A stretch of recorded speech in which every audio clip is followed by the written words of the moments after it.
кыргызча сабагын өтөбүз. Дептериңерди ачып бүгүнкү числону жазасыңар. 9-сентябрь күнгө шаршемби класс иши көнүгүү иштөө. Сабагыбыздын максаты өтүлгөн тема боюнча көнүгүүлөрдү иштөө жөнүндө билесиңер, окуп түшүнүңөр, кабыл алууңар өнүгөс, сабаттуу жазууга машыгасыңар, адабий тилде сүйлөөгө сулуу таза жазууга, сылыктыкка беримдүү болууга тарбияланасыңар.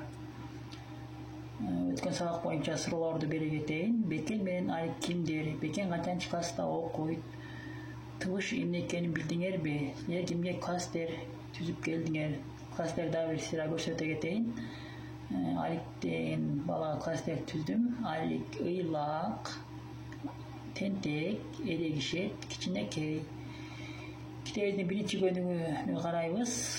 Биринчи көнүгүнү окуйбуз. Тексттен 5 сөз таап, аларга сүйлөмдөр түзгүлө. Мен өткөн сабакта мектеп жолуна текстин окуп бергем. Ошол тексттен 5 сөз табасыңар. Мынакей мен 3 сөз таап койдум. Дептериңерди ачып биринчи көнүгүү деп жазасыңар. Анын астына сөз дейсиңер. Сөз деп жазгандан кийин эми сөздөрдү жазасыңар. Топ, үтүм менен оюнчук, бекен, анан 2 сөздү өзүңөр табасыңар. Бекен деп эмне үчүн буну баш таңба менен жазып койдум? Анткени адамдардын жер сунаттары баш таңба менен жазылат. Сөздү тапкандан кийин эми ушул сөздөргө сүйлөм түзөбүз. Астына сүйлөм деп жазасыңар. Эми биринчи сөз бул топ. Сүйлөмсүз көрөлү.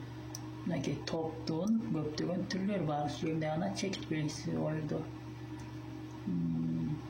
Бул биринчи сөз болду. Сүйлөмсүздүк. Экинчи кайсы сөз экен? Оюнчук.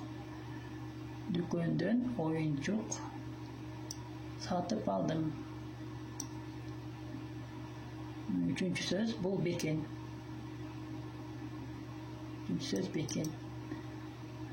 Бекен акылдуу бала. Ушинтип өзүңөр улантып жазасыңар.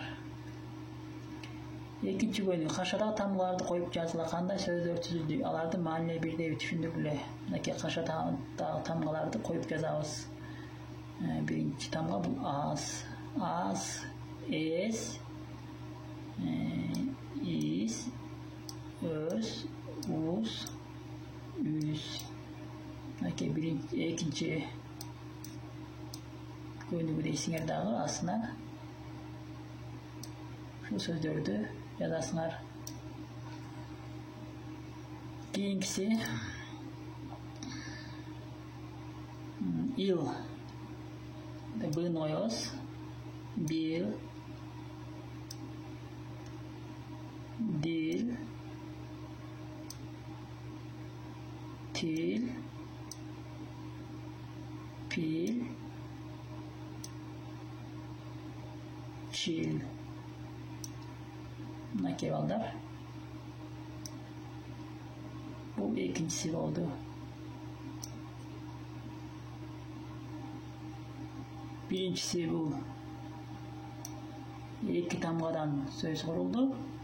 Ал эми экинчиси болсо 3 тамгадан сөз куралды.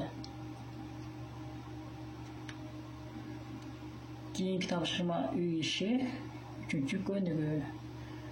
Силердин байке эжеңер менен болгон мамилеңер кандай? Алардан эмнелерди үйрөнөсүңөр? Кыскача жазасыңар. Ушуну менен сабагыбыз жыйынтыкталды. Саламатта болгула.